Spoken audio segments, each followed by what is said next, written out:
Let's talk principalities.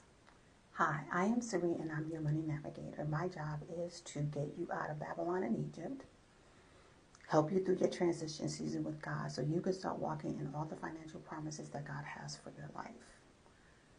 And right now I am doing a series called Eradicating Poverty from Your Life and Your Finances. And this is episode 3, but I'm going to break it into 2 parts because we're going to talk about principalities. And this is part 1. So, ready? Buckle up, buttercup. Recently, I did what is called bloodline deliverance. And that is like regular deliverance on another notch. And during this deliverance, what they did was they started pulling out the principalities in my bloodline that my ancestors were serving.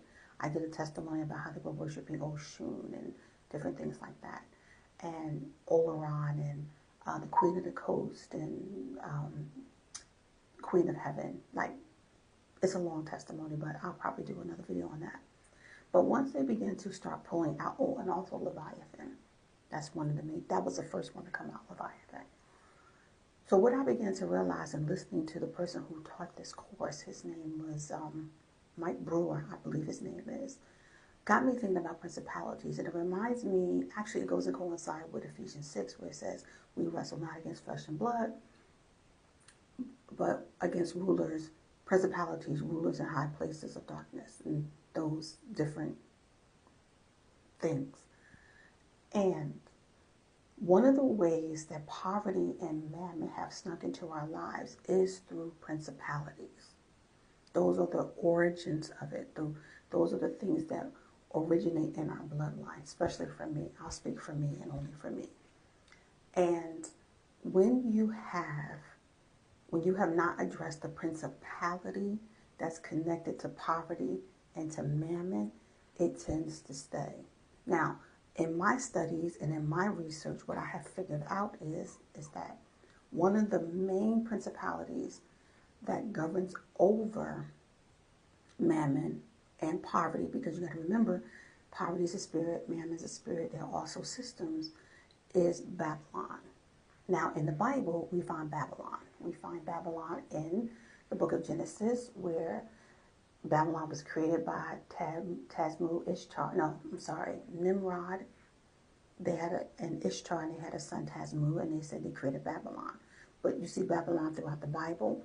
And then you go to Revelations 18 and you see Babylon. And God is literally calling us out of a system called Babylon, right?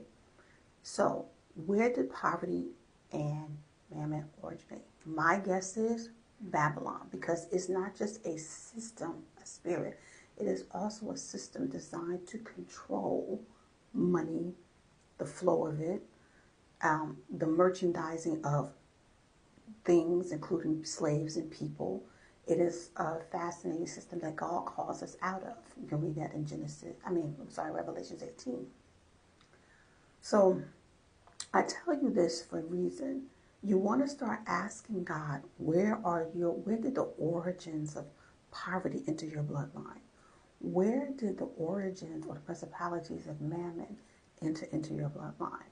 That's going to be clues to help you in your next level of deliverance to pull that thing out. Because I literally had to renounce Babylon, through a book called Generational Prayers, right, by Paul Cox, and he has a whole prayer of Babylon, and then he has a whole prayer of Egypt as well, because Egypt in and of itself is a whole another system, and I'm going to talk about that in the next video. So this is episode 3, part 1, the origins of principalities. So I love you to life. Talk to you soon. If you want part 2, please put part 2 in the comments, because I'm going to take my time with this and break it down real slowly, and we're going to talk about Egypt next. And I love you to life, and I'll talk with you soon. Bye.